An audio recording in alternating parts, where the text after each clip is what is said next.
घोषयात्रा पर्व भाग 86. वैशंपायन सांगतात की ते सैनिक त्यानंतर दुर्योधनाला भेटून जे घडलं ते इत्थंभूत सांगतात. ते ऐकून अहंकाराने फुललेला तो धृतराष्ट्राचा मुलगा ते ऐकून तर संतापलाच. तो ओरडून त्या सैनिकांना आदेश देतो की माझ्या आदेशांची पायमल्ली करणाऱ्यांना शिक्षा ही झालीच पाहिजे. तो हुकूम देतो त्याच्या लष्कराला की ते जाऊन त्या गंधर्वांचा बिमोड करतील.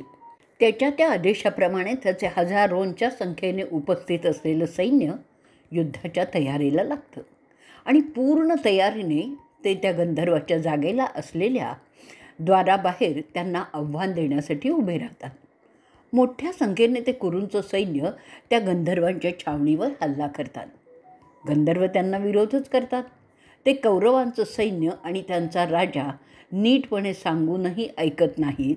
असं पाहिल्यावर ते गंधर्व त्यांच्या राजाला म्हणजे चित्रसेनाला तसा निरोप धाडतात. त्याला सगळा वृत्तांतही कथन करतात, निवेदन करतात. दुर्योधनाचा उद्धटपणा पाहून त्याचा संताप अनावर झाला आहे. तो त्याच्या फौजांना आदेश देतो की त्या उद्धटाला शिक्षा करतील.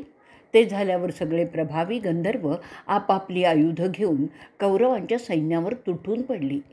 त्यांचा अशा रीतीने प्रतिहल्ला झाल्यावर कौरवांचं सैन्य त्यांची शस्त्र तशीच टाकून त्याच्या राजासमक्ष सैरावैरा पळत सुटली. ते सगळी जरी पळाले ना तरीही कर्ण म्हणजेच राधेय मात्र तसाच कणखरपणे रणांगणात उभा होता. त्यानंतर त्यांनी त्याच्या शिताफीने अनेक गंधर्व घायाळही केले. त्याच्यापुढे गंधर्वांची जी आयुधं म्हणजे जी हाडांची बनवलेली होती त्यात बाण आणि भाले असे होते ते टिकू शकले नाहीत. अनेक गंधर्वांची मुंडकी तिथेच पडलेली होती. त्यामुळे गंधर्वांच्या सेनेत हाहाकार माजला. जरी काही 100-125 गंधर्व अशा रीतीने मारले गेले तरी त्यांची संख्या फार जास्त होती. ते आव्हान गंधर्वांना घ्यावं लागत होतं कारण तो आता त्यांच्यासाठी प्रतिष्ठेचाच प्रश्न झाला होता. सगळ्या बाजूंनी त्यांनी दुर्योधनाच्या सगळ्या छावण्यांना घेरण्यास सुरुवात केली. ते युद्ध दोनही बाजूंसाठी अटीतटीचंच ठरत होतं. कर्णाला मदत करण्यासाठी दुर्योधन स्वतः, शकुनी, दुःशासन, विकर्ण आणि आणखीनही त्यांच्या रथातून निघाले. त्यांच्या रथांचा आवाज त्या परिसरात घुमत होता. त्याशिवाय इतर गाडे घेऊन कौरवांची सेना गंधर्वांवर चाल करून जात होती. त्यात कित्येक घोडेस्वार होते आणि युद्ध तर आता तुंबळ सुरू झालं. विनाकारण दोनही बाजूने पुष्कळ हत्या होत होती. त्यामुळे आता गंधर्व त्यांच्या पूर्ण ताकदीने त्या संग्रामात लढायला उतरले. तो संग्रामच असा होता की ते पाहून कुणाच्याही अंगावर शहारे उभे राहिले असते. कौरवांच्या बाणांच्या वर्षावापुढे गंधर्वांची बाजू आता कमी ठरू लागली होती. ते पाहिल्यावर त्यांचा राजा चित्रसेन त्याच्या आसनावरून उठला आणि कौरवांचा सर्वनाश करण्याचा त्यांनी आदेश दिला. गंधर्वांनी आता मोहिनी विद्येचा उपयोग करायला सुरुवात केली. त्या मायावी क्लुप्त्यांमुळे कौरव हवालदिल झाले. त्यांना कळेच ना की कुठे मारायचं आहे. ते त्यांच्याच योद्ध्यांना मारायला लागले. चित्रसेनाची ही चाल कमालीची यशस्वी ठरली. ते झाल्यामुळे नवीन उत्साहात गंधर्व कौरवांच्या अनेक तुकड्यांवर तुटून पडत होते. आता कौरव खरोखरीच हादरून गेलेले होते. त्यांचा असा गोंधळ उडाला होता की त्यांना माघार घेण्याशिवाय गत्यंतर उरलं नव्हतं. कौरवातील प्रत्येकाला आता त्यांच्या जीवाची काळजी वाटायला लागली होती आणि त्या जीवाच्या धास्तीने ते युद्धभूमी सोडून इतस्ततः पळू लागले. परंतु कर्ण सूर्यासारखा तिथेच खडा लढत होता. त्याच्यावर त्या मायावी जादूचा काहीच प्रभाव पडत नव्हता. त्याच्याकडून प्रोत्साहन घेऊन दुर्योधन, शकुनी आणि विकर्ण लढतच होते. ते सगळे असंख्य वारांमुळे जखमीही झाले होते. त्यानंतर ज्या कर्णामुळे कौरवांना जोर आलेला होता त्याचाच काटा काढला पाहिजे या नियमाने ते कर्णाच्या रथाभोवती गराडा घालून त्याच्यावर अखंड बाणांचा, भाल्यांचा वर्षाव करत होते. कोणाच्या तरी मारामुळे त्याच्या रथाचा मुख्य दांडा मोडून गेला. कोणाच्या तरी मारामुळे त्याचा ध्वज कोसळून खाली पडला. असं होत होतं. काहींनी तर त्याच्या घोड्यांनाच मारून टाकलं. एकाने त्याच्या सारथ्याला निशाण केलं होतं. एकाच्या निशाणाने त्याच्या डोक्यावरील छत्री तुटून पडली होती. कोणीतरी एकाने त्याच्या रथाच्या बाजूचे कठडे तोडून टाकले होते. अशा रीतीने कर्णाच्या रथाचे असंख्य तुकडे त्या जमलेल्या गंधर्व सैनिकांनी करून टाकले. त्यानंतर कर्ण मोठे चपळाईने त्याची तलवार आणि ढाल घेऊन विकर्णाच्या रथात शिरला आणि त्या सारथ्याला जीव वाचवण्यासाठी सांगितलं की त्याने रथ त्या गर्दीतून पळवून द्यावा. अशा रीतीने घोषयात्रा पर्वाचा 86वा भाग इथे संपलेला आहे. भाग 87वा. वैशंपायन ऋषी जनमेजयाला सांगतायत की कर्णाचा अशा रीतीने गंधर्वांनी पराभव केल्यानंतर सगळे कौरवांचं सैन्य दुर्योधनाच्या नजरेसमक्ष त्या भागातून पळून गेलं. त्यांना पळून जाताना पाहत असताना दुर्योधन मात्र तिथे तसाच उभा राहिलेला होता. त्याच्या अंगावर ते सगळे गंधर्व चालून येत असताना दुर्योधन त्यांच्यावर उरलेले बाण मारत राहतो, पण त्याची पर्वा न करता ते गंधर्व त्याला ठार मारण्यासाठी त्याच्यावर चाल करून जातात. ते गंधर्व त्याच्या रथाला चारही बाजूंनी गराडा घालून उभे राहतात. त्यांच्या बाणांच्या वर्षावाने ते त्याच्या रथाचे एक एक करून सगळे भाग तोडायला लागतात. रथाचे घोडे वेगळे केले जातात, रथाचा दांडा उखडून काढला जातो, ध्वजाचा दांडा पाडला जातो, चाकांचे सांधे काढल्यामुळे त्याचा रथही कोसळून पडतो. ते त्याच्या सारथ्याला ठार मारतात. अखेरीस तो कौरव त्याच्या रथातून खाली फेकला जातो आणि त्याबरोबर महाबली चित्रसेन त्याच्याकडे जातो आणि त्याला कैदी करतो.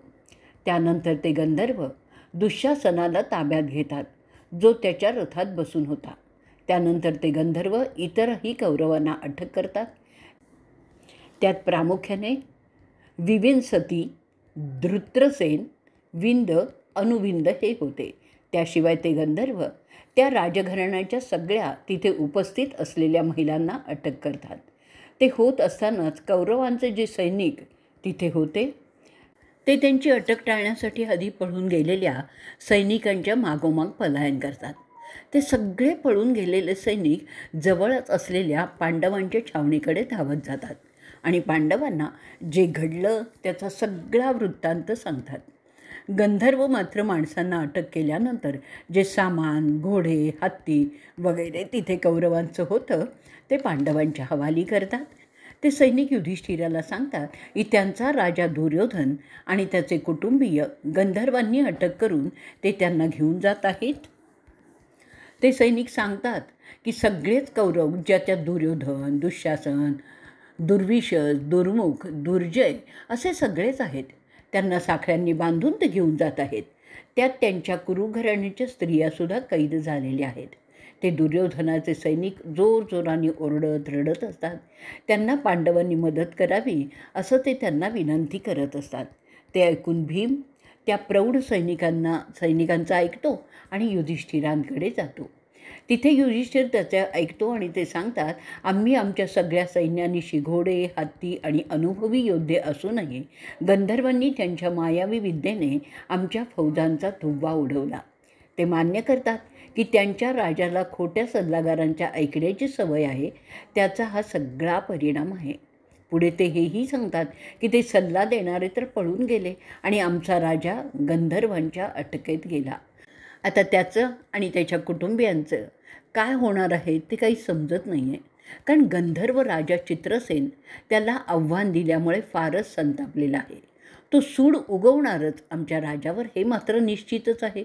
तरी आपण काय कराल ते पहा. ते पुढे म्हणतात, देवाच्या कृपेने अजूनही ह्या कपटी जगात काही लोक आहेत जे आम्हाला मदत करू शकतात आणि ज्यांनी आमची जबाबदारी घेतलेली आहे.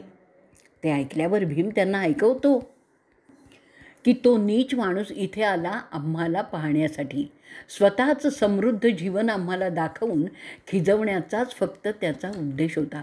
आम्ही इथे ऊन, वारा, पाऊस यात उघड्यावर बसलेलो आहोत ते पाहण्यासाठी तो आणि त्याचे ते बगलवच्चे इथे आलेले आहेत आम्हाला समजलेलं होतं.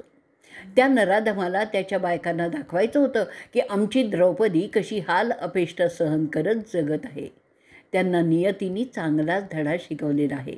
असं करण्याचा सल्ला देणारा खरा दुर्जन आहे, परंतु आम्ही कुंतीची मुलं मात्र तशी पापकर्मी नाहीत हे तुम्ही पाहत आहात. भीम त्याच्या स्वभावानुसार कुत्सितपणे त्या कौरवांच्या सैनिकांना सुनवत असतानाच युधिष्ठिर तिथे येतो आणि भीमाला शांत होण्यास सांगतो आणि तो म्हणतो की ही वेळ क्रूर चेष्टा करायची नाही आहे. अशा रीतीने घोषयात्रा पर्वाचा 87वा भाग इथे संपलेला आहे. भाग 88वा. युधिष्ठिर वृकोदराला म्हणतो, अरे माझ्या प्रिय भावा, त्यांना अडचणीत असताना का कठोर भाषा वापरून आणखीन दुखवत आहेस? केवळ आपले सैनिक आहेत, त्यांना आपल्या संरक्षणाची आत्ता आवश्यकता आहे. तो त्याच्या भावाला पुढे सांगतो की नात्यात म्हणजे मित्रत्वामुळे एकत्र असणं आणि भांडणामुळे नसणं ही तर नित्याचीच बाब आहे. अशा गोष्टी होतच असतात, परंतु जेव्हा कुटुंबाच्या इब्रतीचा विषय येतो तेव्हा मात्र सगळ्या नातेवाईकांनी एकत्रच असलं पाहिजे. नंतर तो प्रेमळ राजा त्या हवालदिल सैनिकांना शांत करतो आणि म्हणतो, जर कोणी परका कुटुंबाच्या इब्रतीशी खेळू लागला तर ते कोणीही सहन करू नये. त्या गंधर्वांना माहीत आहे की आपण इथे राहत आहोत, तरी त्याचा मुलाहिजा न ठेवता त्यांनी आपल्या चुलत भावांवर हात उगारलेला आहे हे निश्चितच अग्राह्य आहे. आपण ते सहन केलं नाही पाहिजे. त्याने ज्या पद्धतीने आपल्या भावांना अटक केलेली आहे आणि आपल्या घरातील बायकांना बंदी केलं आहे, हे एका परीने आपल्यालाच आव्हान आहे असं आपण समजलं पाहिजे. आता मी आज्ञा करतो, सव्यसाची, नकुल, सहदेव आणि तू स्वतः जाऊन दुर्योधनाला आणि आपल्या महिलांना सोडवून आणाल. आपल्याकडे ह्या सगळ्या युद्धसामुग्री आहेत, त्यांचा उपयोग करून ते तुम्ही साध्य केलं पाहिजे. पुढे तो भीमाला हेही सांगतो की हे हात जोडून आपल्याकडे विनंती करायला आलेले आहेत, ते याचना करतायत, ते सगळे क्षत्रिय आहेत, ते आपल्या आश्रयाला आलेले आहेत हे समजून तू त्यांना मदत करण्यासाठी पुढे झालं पाहिजे. वर वर म्हणजे आशीर्वाद, आशीर्वाद मिळणं, सत्ता मिळणं आणि पुत्र जन्मणं हे मोठ्या संतोषाचेच असतात, पण आपल्या शत्रूला वाचवणं हे तर त्याहूनही जास्त मोलाचं असतं. युधिष्ठिर पुढे भीमाला म्हणतो, दुर्योधनाने तुझ्याकडे मदतीची भीक मागावी ह्यापेक्षा काय जास्त मजेचे असेल तुझ्यासाठी? त्याची ही लाचारी हेच आपलं यश हे तुझ्या लक्षात कसं येत नाही रे वृकोदरा? अरे वृकोदरा, जर माझं व्रत संपलेलं असतं तर मीच त्यांच्या मदतीला गेलो असतो, परंतु अजून ते पूर्ण झालेलं नाही आहे, म्हणून मी तुम्हाला त्यांना मदत करण्यासाठी जाण्यास सांगतो आहे. कसंही करून तुम्ही त्यांना मुक्त करा. प्रथम सामोपचार करा. त्यांनी नाही जमलं तर थोडी दंगामस्ती करून पहा, पण तरीही ते जर मानत नसतील तर त्यांचा बिमोड करून कौरवांना मुक्त करा. मी तुला एवढंच सांगू शकतो. माझं व्रत संपल्यावर मी तुमच्यात सामील होईन. वैशंपायन पुढे म्हणतात, ते अजातशत्रूचं ऐकून धनंजय भीमाला विनंती करू लागतो की आपण आपल्या मोठ्या भावाचा मान राखला पाहिजे. तो आपला नायक आहे. कौरवांना गंधर्वांच्या ताब्यातून काढून प्रथम आपल्या ताब्यात घेऊयात, पुढे काय करायचं ते नंतर ठरवूयात. त्यानंतर अर्जुन ऐलान करतो की जर बोऱ्या बोलाने गंधर्व राजाने कौरवांना बंदिवासातून सोडलं नाही तर ही पृथ्वीची माती गंधर्वांच्या रक्ताने बरबटून जाईल. अर्जुनाच्या त्या ललकारीमुळे कौरवांच्या सैन्यात हुरूप येतो आणि ते थोडे स्वस्थ होतात. अशा रीतीने घोषयात्रा पर्वाचा 88वा भाग इथे संपलेला आहे. भाग 89वा. वैशंपायन सांगतात की त्यांच्या राजाचे ते उद्गार ऐकून चारही पांडव खुश होतात, कारण त्यांना आता बऱ्याच अवधीनंतर लढण्यास मिळणार होतं.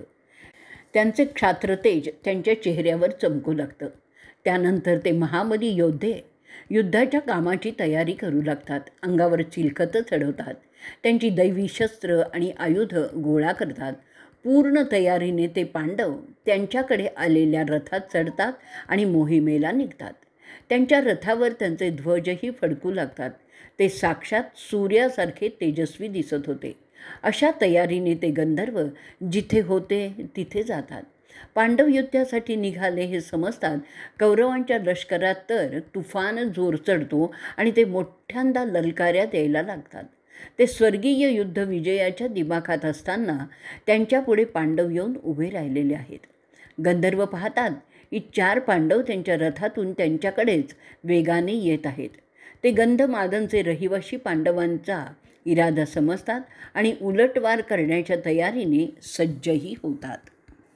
युधिष्ठिरांनी जसं सांगितलं होतं तसंच तिथे एक चकमक झाली. परंतु जेव्हा धनंजयाच्या लक्षात आलं की त्या गंधर्वांना त्यांचा उद्देश समजत नाही आहे, तेव्हा तो शक्रपुत्र त्यांना मोठ्यांदा ओरडून म्हणतो, आमच्या भावांना बऱ्या बोलाने आमच्या स्वाधीन करा. ते ऐकून ते विजयाच्या मस्तीत असलेले गंधर्व त्यावर हसतच सुटतात. ते अर्जुनाला उलट सांगतात, अरे बच्चा, आम्ही फक्त आमच्या राजाची आज्ञा ऐकतो, ज्याच्या राज्यात आम्ही सुखाने आमचं आयुष्य व्यतीत करत आहे. त्याच्याशिवाय कोणीही आम्हाला आज्ञाही करू शकत नाही. अर्जुन त्यावर सांगतो त्यांना की दुसऱ्यांच्या बायकांना पकडणं आणि माणसांबरोबर विनाकारण लढणं हे काही तुमच्या राजाला शोभत नाही. जरा बऱ्या बोलांनी तुम्ही धृतराष्ट्राच्या परिवाराला मुक्त जर केलं नाही तर आम्हाला मात्र तुमच्यावर जबरदस्ती करावी लागेल. आम्ही तुम्हाला थोडं सावधी देतोय, तेवढ्यात तुम्ही त्यांना मुक्त करा. त्यानंतर सलामी म्हणून त्या काळातील युद्धनीतीप्रमाणे अर्जुन बाणांचा वर्षाव त्या गंधर्वांच्या सैन्यावर करतो. तसं झाल्यानंतर पलीकडून सुद्धा ते गंधर्व बाणांचा वर्षाव करू लागतात. त्यामुळे युद्ध सुरू होतं. ते चलाख आणि आगाऊ गंधर्वांच्याकडून जोराचा हल्ला होत राहतो पांडवांच्यावर. तुंबळ युद्धही सुरू झालेलं होतं. अशा रीतीने घोषयात्रा पर्वाचा 89वा भाग इथे संपलेला आहे. भाग 90वा. वैशंपायन पुढे सांगतात की सोन्याच्या जरीचे कपडे आणि हार अंगावर घातलेले ते गंधर्व त्यांच्या दैवी आयुधांनी पांडवांवर हल्ला करण्यास प्रारंभ करतात. पांडव फक्त 4 आणि गंधर्व हजारोने होते. ती लढाई फारच विलक्षण दिसत होती. ज्याप्रमाणे गंधर्वांनी कर्ण आणि इतर कौरवांचे रथ मोडून टाकले होते, तसेच पांडवांच्या रथाचं करण्याचं धोरण त्यांनी अवलंबिलेलं होतं. गंधर्व पांडवांच्या रथावर वार करत होते. पांडव मात्र त्या गंधर्वांवर बाणांचा वर्षाव करत होते. त्यामुळे असंख्य प्रमाणात गंधर्व मारले जात होते. गंधर्वांनी पांडवांच्या रथांना घेरण्यास सुरुवात केली. तसं करूनही ते पांडवांना पूर्णपणे घेरण्यात काही यशस्वी झाले नाहीत. अर्जुन त्या परिस्थितीतही चिडत गेला आणि शेवटी ठरवतो की त्याला ती स्वर्गीय आयुधं वापरावी लागतील. त्याशिवाय गंधर्वांना आटोपणं काही सोपं नव्हतं. तो आग्नेय आयुध वापरतो आणि त्यामुळेच लाखोंनी गंधर्व ठार मारले जातात. भीमाने सुद्धा त्याच्या लांब लचक बाणांनी एका बाणात 4 असे गंधर्व मारण्यास सुरुवात केली. त्याशिवाय नकुल आणि सहदेव त्यांच्या धनुष्याने असंख्य गंधर्व यमाच्या घरी पाठवायला लागले. आपण पांडवांना हरवू शकत नाही हे लक्षात आल्यावर ते गंधर्व त्यांच्या काबीज केलेल्या कैद्यांना घेऊन उंच आकाशात उडतात. ते पाहून अर्जुन त्यांच्यावर असा काही बाणांचा हल्ला करतो की ते आकाशात त्या बाणांमुळे तयार झालेल्या जाळीत सगळे कौरव आणि गंधर्व अडकून पडतात. त्यांना आणखीन वर उडताच येत नाही. चिडून ते गंधर्व त्यांच्या गदा सोटे अर्जुनावर फेकून मारायला लागतात. परंतु अर्जुनाला त्याची आधीच कल्पना असावी, कारण ते फेकलेले सोटे आणि गदा उलट त्यांच्यावरच जातील असं मायावी शस्त्र तो वापरतो. त्यानंतर तो आकडे असलेले बाण फेकायला लागतो. त्यामुळे त्यात गंधर्वांचे पाय अडकले जातात. ते धड उभेसुद्धा राहू शकेनात. त्यात अडकलेले त्यांचे अवयव तुटून खाली पृथ्वीवर येऊ लागले. ते पावसासारखे वाटत होते. तसं झाल्यानंतर गंधर्वांचा आत्मविश्वास खतम झाला आणि ते घाबरले. त्यामुळे त्यांचा संहार करणं पांडवांना आता जास्त सोपं झालं. आता गंधर्व आपली हत्यारं वेगाने खाली फेकण्यास सुरुवात करतात. आता तर अर्जुनाने ती सगळी परत उलट त्यांच्याकडे भिरकावण्यास सुरुवात केली. त्यात असंख्य गंधर्व गारद झाले. त्यानंतर तो त्याचे खास आयुध बाहेर काढण्यास प्रारंभ करतो. त्याची नावं स्थूनकर्ण, इंद्रजाल, सौर्ण, आग्नेय, सौम्य. त्यांच्या आगीत बहुतेक गंधर्व सगळे जळून नष्ट होतात. जेव्हा दितीच्या मुलांना शक्र वज्राने मारत होता तसंच गंधर्वांचं होत होतं. तरीही ते पांडवांवर चौफेर हल्ला करतच होते. त्यांना ते शूरवीर पांडव चोख उत्तर देत होते. गंधर्वांच्या सैन्यात भीती शिरलेली आहे हे जसं चित्ररथाला जाणवतो तो पुढे होतो. त्यांनी मायावी सिद्धी वापरायला सुरुवात केली. त्यामुळे तो पांडवांना अदृश्य होतं. त्याला अर्जुनाची शस्त्र चोख उत्तर देत होती. त्यानंतर चित्ररथाला समजलं की केवळ अदृश्य होऊन काहीही साध्य होत नाही आहे. तेव्हा तो पूर्णपणे त्या ठिकाणाहून गायबच झाला. आता अर्जुनाला समजतं की चित्ररथ मायावी सिद्धी वापरत आहे. तेव्हा तो त्याच्याकडील त्यावर उपाय असलेली आयुधं काढतो. त्यात मंत्रविद्येचा उपयोग होत होता. त्याला शब्दवेधी असं नाव आहे. त्यामुळे त्या माणसाच्या श्वासाच्या दिशेने तो वार करायला लागतो. त्या योजनेपुढे चित्ररथाचं काहीच चालत नाही. आता पुढे येण्याशिवाय दुसरा मार्गच नाही हे लक्षात आल्यावर तो गंधर्वांचा राजा, जो अर्जुनाचा मित्रसुद्धा होता, आपलं रूप घेऊन त्याच्या पुढे अवतरतो. आता चित्ररथच अर्जुनाला म्हणतो, अरे मी तर तुझा मित्र असताना तू माझ्याशी कुणासाठी युद्ध छेडत आहेस? अर्जुन त्यांनी फेकलेली शस्त्र मागे घेतो. ते पाहिल्यावर इतर पांडवसुद्धा तसंच करतात. त्यानंतर ते घनघोर युद्ध थांबतं. त्यानंतर तो आणि पांडव एकत्र होतात आणि एकमेकांच्या ख्याली खुशालीचं बोलतात. त्यानंतर ते आपापल्या रथात थोडा वेळ आराम करत बसतात. अशा रीतीने घोषयात्रा पर्वाचा 90वा भाग इथे संपलेला आहे. भाग 91.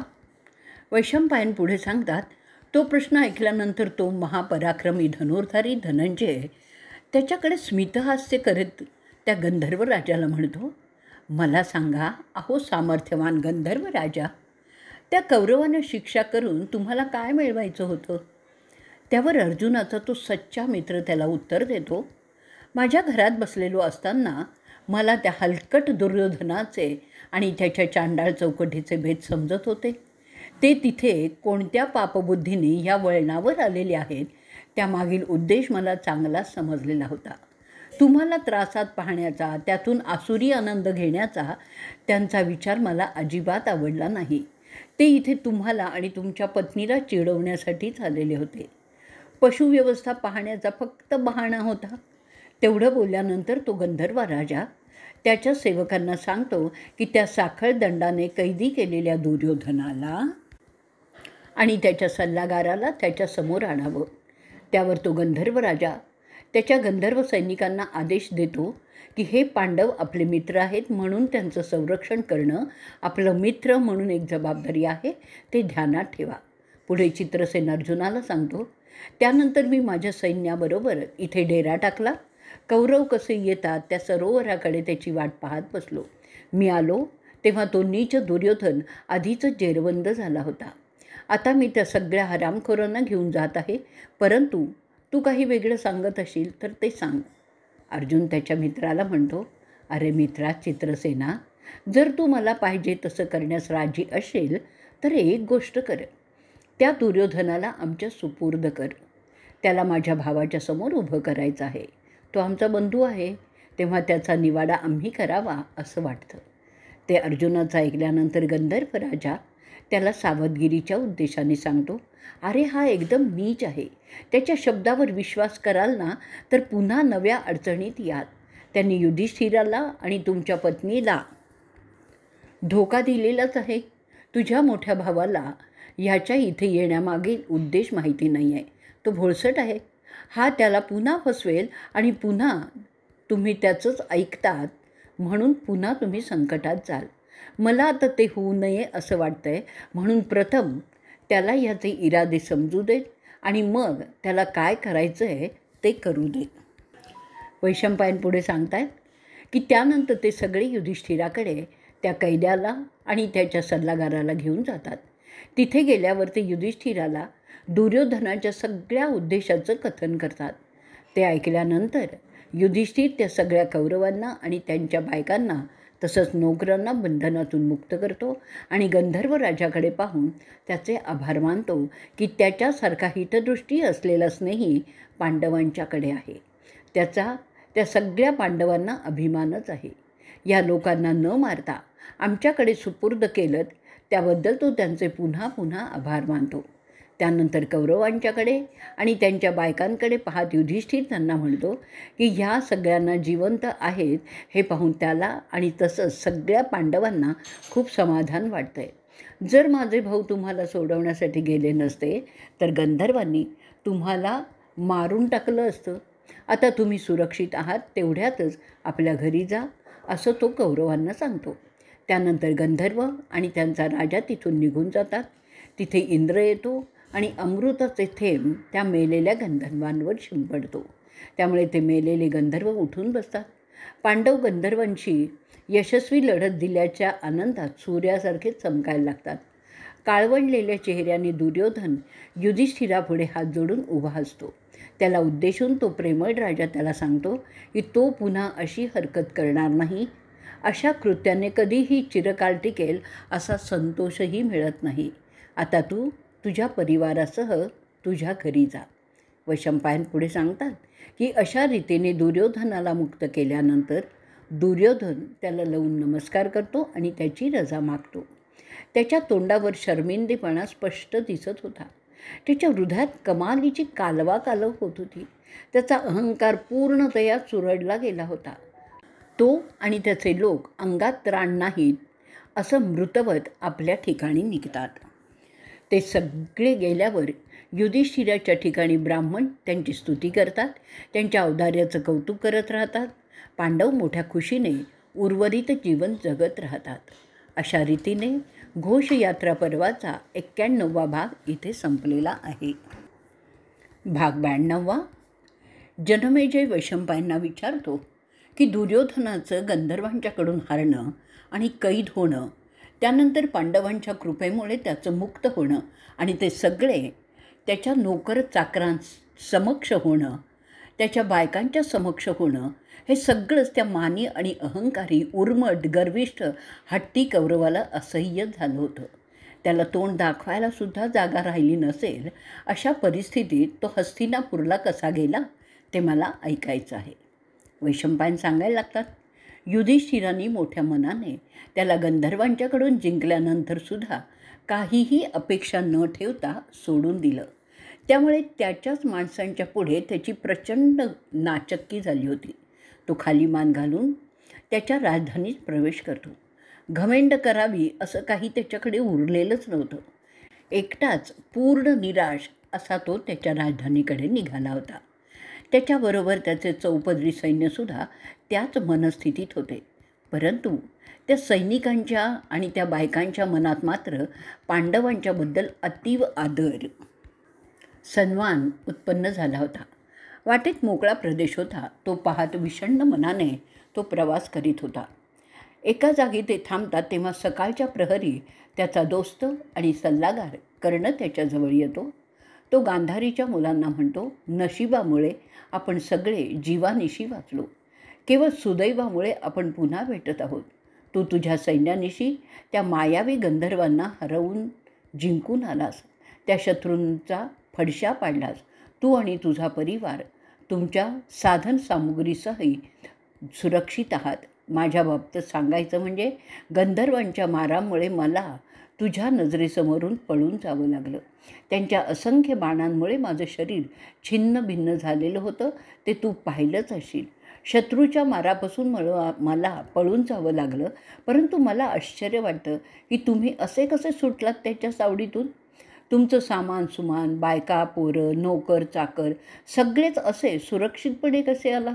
मला मान्य केलंच पाहिजे की ह्या जगात तुझ्यासारखा धैर्यधर दुसरा कोणीही नाही. ते ऐकून दुर्योधनाला समजलं की कर्णाला खरी बातमी किंवा खरी बात ही माहितीच नाही आहे. अशा रीतीने घोषयात्रा पर्व 92वा भाग इथे संपलेला आहे. भाग 93. दुर्योधन त्याच्या डोळ्यात अश्रू दाटलेलं असा कर्णाला सांगतो, अरे राधेया, तुला इथे काय झालं त्याची माहिती नाही आहे, कारण तू रणांगण सोडून पळून गेला होतास. तुला वाटतं की मी त्या गंधर्वांना हरवलं, परंतु वस्तुस्थिती तशी नाही आहे. तरी मी तुझ्या बोलण्यात कुत्सितपणा पाहत नाही आहे, कारण तुझ्या मनात माझ्याबद्दल जे प्रेम आहे त्यामुळे तू तसा कयास केलास हे मी समजू शकतो. हे खरं आहे की आम्ही कौरव बराच काळ त्या गंधर्वांशी लढलो. दोनही बाजू तुल्यबळच होत्या. दोनही बाजूंची जीवहानी मोठी झाली होती, परंतु ते हरत आहेत असं पाहिल्यावर त्यांच्या राजाने मायावी तंत्र वापरायला सुरुवात केली आणि आमचा गोंधळ उडाला. त्यामुळे आम्ही त्यांच्यापुढे कमी ठरायला लागलो. त्यानंतर आमचा दारुण पराभव झाला. त्या गंधर्वांनी आम्हाला बायका मुलांसह कैदी केलं. साखळदंडात बांधून ते आम्हाला घेऊन जाऊ लागले. हे होत असताना आपल्या काही अधिकाऱ्यांनी पांडवांची मदत घेण्याचं ठरवलं. त्यांना आपली सामग्री, रथ, घोडे, हत्ती इत्यादी अर्पण करून आम्हाला सोडवावं अशी विनंती करू लागले. तुला माहीतच आहे ते पंडूंचे पुत्र कसे दिलदार आहेत ते त्यानंतर आमच्या सुटकेसाठी गंधर्वांची बोलणी करू लागले. पण यशामुळे उन्मत्त झालेले गंधर्व ते मानायला मुळी तयारच नव्हते. मग धनंजयाने युद्ध छेडलं आणि त्यात त्यांचा पराभव केला. तरीही ते गंधर्व आम्हाला आकाशातून ओढून नेतच होते. तेव्हा अर्जुनाने बाणांची जाळी आकाशात अशी तयार केली की त्यातून त्या गंधर्वांना निसटून जाणं अशक्य झालं. नाहीतर ते आम्हाला सगळ्यांनाच आकाशात नेऊन ठार मारणार होते. त्यानंतर गंधर्वांचा राजा चित्ररथ अर्जुनाशी गोड बोलू लागला. आपल्याला का तो मारून टाकणार होता ते सांगत होता. त्यात आपण पांडवांचा जो छळ केला ते कारण त्यांनी सांगितलं. त्या दोघांनी एकमेकांना आलिंगन दिलं. त्यानंतर त्यांनी तो आमच्या सुटकेचा मामला त्यांच्या मोठ्या भावाकडे सुपूर्द केला. त्यानंतर ते गंधर्व आणि पांडव एकत्र अगदी मित्रासारखे मिसळून गेले. अशा रीतीने घोषयात्रा पर्वाचा 93वा भाग इथे संपलेला आहे.